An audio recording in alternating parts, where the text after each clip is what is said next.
और देश में मौसम ने करवट बदली है। मध्य प्रदेश में मौसम का मिजाज बदला है। प्रदेश के कई जिलों में बारिश हुई है। इसे लेकर मध्य प्रदेश के सीएम डॉक्टर मोहन यादव ने प्रदेश के किसानों से अपील की है, जिसमें उन्होंने कहा कि विपरीत मौसम में किसान फसलों के साथ खुद की सुरक्षा पर पहले ध्यान दें। किसानों की आय बढ़ाने पर सरकार काम कर रही है और बोनस भी देने की तैयारी में है। सरकार सीधे किसानों की जेब में पैसा भेज रही है। सरकार किसानों के साथ हर समय खड़ी है और प्रकृति से हुए इस नुकसान को लेकर सरकार किसानों को मुआवजा देगी।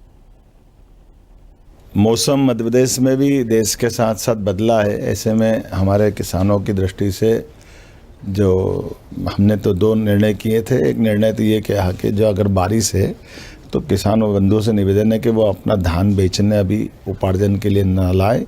हम इसको आगे जो खरीद की तारीख है उस तारीख में बढ़ा करके वो एडजस्ट करेंगे कि भाई ये जो दिन बच रहे हैं ये उधर बढ़ा देंगे।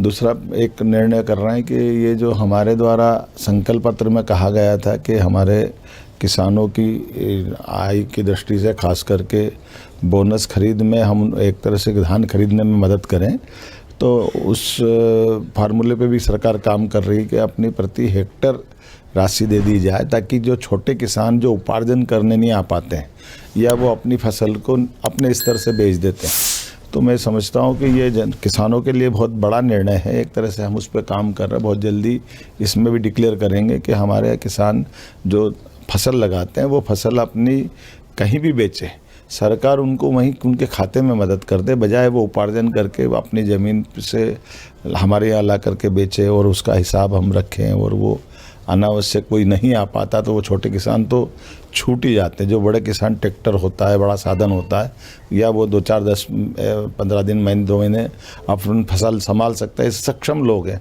लेकिन थोड़े कमज़ोर किसानों को काफ़ी तकलीफ आती है। इनकी शिकायतें आई थी। हम कोशिश कर रहे हैं कि ऐसे करके हमारे प्रत्येक किसान के जीवन में सरकार सदैव खड़ी है। इसी प्रकार से कोई नुकसानी अगर होती है असमय ओला पाला या अन्य प्रकार की व्यवस्थाओं के लिए, तो वो नज़दीक में कलेक्टर को सूचना है कि वो ऐसी स्थिति में सरकार संवेदनशील तरीके साथ में सभी किसानों के है। मैं उम्मीद करता हूं कि आप भी बचें, बाकी को भी बचाएं।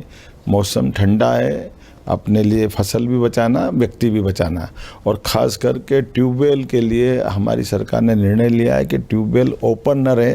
किसी को भी कोई जानकारी है तो नज़दीक के थाने में खबर करे, सरकार कार्रवाई करेगी। किसी प्रकार के ट्यूबवेल खुले रखना ये हर दृष्टि से गलत है। बड़ा बच्चा कोई भी फंस सकता है।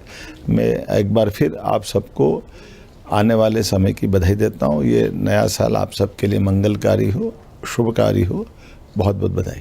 ताजा खबरों के लिए लाइक, फॉलो और YouTube पर सब्सक्राइब कर बेल आइकन दबाएं। साथ ही ताजा अपडेट्स के लिए swedeshlive.com पर विजिट करें।